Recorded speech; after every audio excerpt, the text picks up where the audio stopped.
Hello library friends, I'm Miss Liz, this is Book Briefs, and today our book is The Scorpio Races by Maggie Stiefvater, which combines two of my favorite things, Maggie Stiefvater and horses.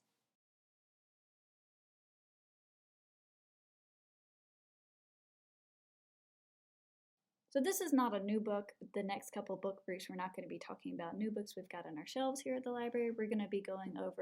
I'm going to be talking about some of the books that I have read before, that I've enjoyed, because I do read a lot of books, and I thought we'd change things up a little bit for the next few book briefs.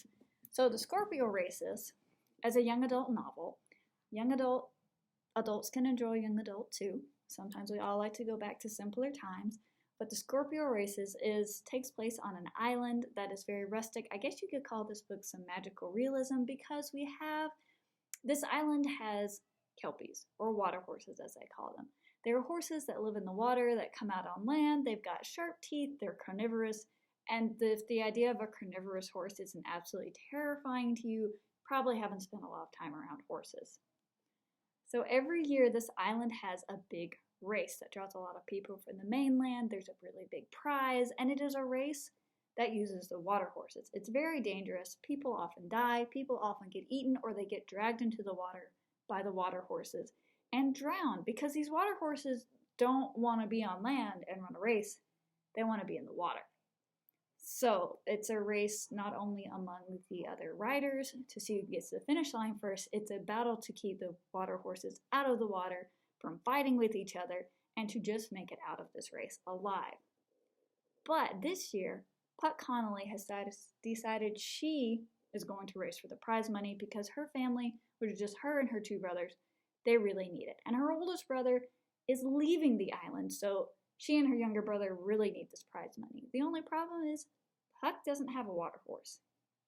She has a little fuzzy island pony that she is going to race against these carnivorous water horses. This seems dangerous, but Puck decides that since her pony is better trained than the water horses, she kind of has a chance, maybe. The other main character in this book is Sean, who is a bit of a loner. He doesn't get along with a lot of people, but he's great with horses, and he is the reigning champion of these races. So when he learns that Puck is going to race on her little shaggy pony, he's absolutely horrified, kind of scared for what's going to happen to her, and he's a little bit insulted. This is an adventure. It is a coming-of-age story. It's a romance. It is a lot of horses. It's a lot of adventure, and it is absolutely beautiful.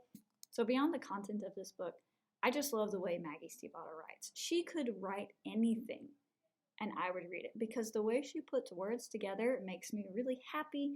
It just sounds so interesting. I love the way she expresses her thoughts and the way her words make me think. There are some authors that I love their stories. There are some books that I love for the ideas in them. Maggie Stiefvater, I will read anything she writes just because she wrote it, because I know I'm going to like the way it's written. She has really good plots and characters too, but I'm mostly here for the way she puts words together. So if you are interested in a delightful little young adult read about a very low-key, non-drama romance and a lot of horse racing, you should definitely check out The Scorpio Races. Or anything else Maggie Stiefvater has written, because there's a lot of things to choose from, and they're all wonderful.